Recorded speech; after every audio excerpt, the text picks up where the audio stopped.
It's interesting that you're talking about being proactive because, to a certain degree, there is a criticism, Caroline, that regulators, not just in the US but around the world, are still playing catch-up. And I remember doing segments on crypto regulation 10 years ago about how the regulators were still playing catch-up. Why is it so difficult in this space to be able to get ahead of the game? Well, I appreciate that you said that you've been doing this for 10 years because that's the first time I started working on Bitcoin as well. It was in 2013. And I think it's because it is a new and emerging technology. And so regulators are never going to have the same resources that the private sector has.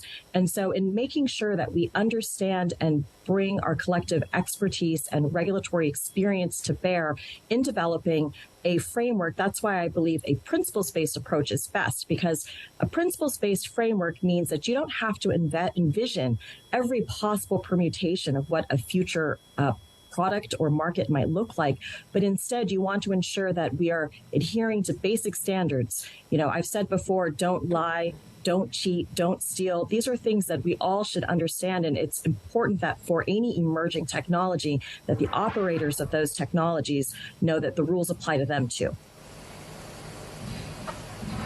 In other words, to be able to form this regulation effectively, you need input from all the stakeholders, from obviously, the government regulators, from the private sector, from everybody who's involved. Who do you think, when you look around the world, Caroline, is doing this model the best?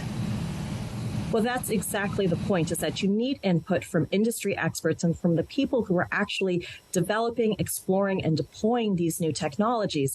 So I think that you've seen a lot of leadership in Asia, a lot of leadership in Europe in creating pathways for tokenized asset markets to develop. And that's also why in the United States, I've announced my initiative through the CFTC's Global Markets Advisory Committee, which I sponsor, which comprises experts from both the private sector as well as public interest groups and other regulators to develop industry standards and best practices for tokenized asset markets. This includes everything from taxonomy to pre-trade execution and post-trade requirements, and most importantly, governance, risk, and control frameworks so that we can ensure that this activity is being done in a safe way with a focus on protections for market participants and safeguards for the financial system.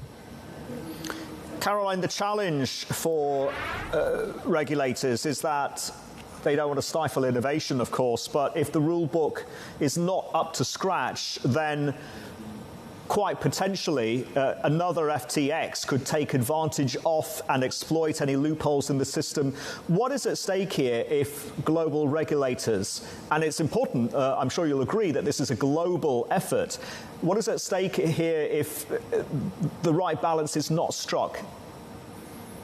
So the global community came together after the great financial crisis in 2008 to ensure that we had safe and strong regulations over both prudential and market activities to ensure that something like that doesn't happen again. And I think we can all agree that our markets and our financial system are better for it. And so what we want to make sure is that all of this great progress that the G20, that the international community has done through institutions like the Financial Stability Board and like IOSCO, that process and that progress does not backslide. So when we are talking about financial products and services, you simply cannot have that outside the regulatory perimeter. And so there's a mantra that you may have heard that says, same activity, same risk, same regulation. We have to make sure that there's no gaps, no loopholes, and that's being brought under the same regulations for banking products, payments products, securities, derivatives. We simply can't have people think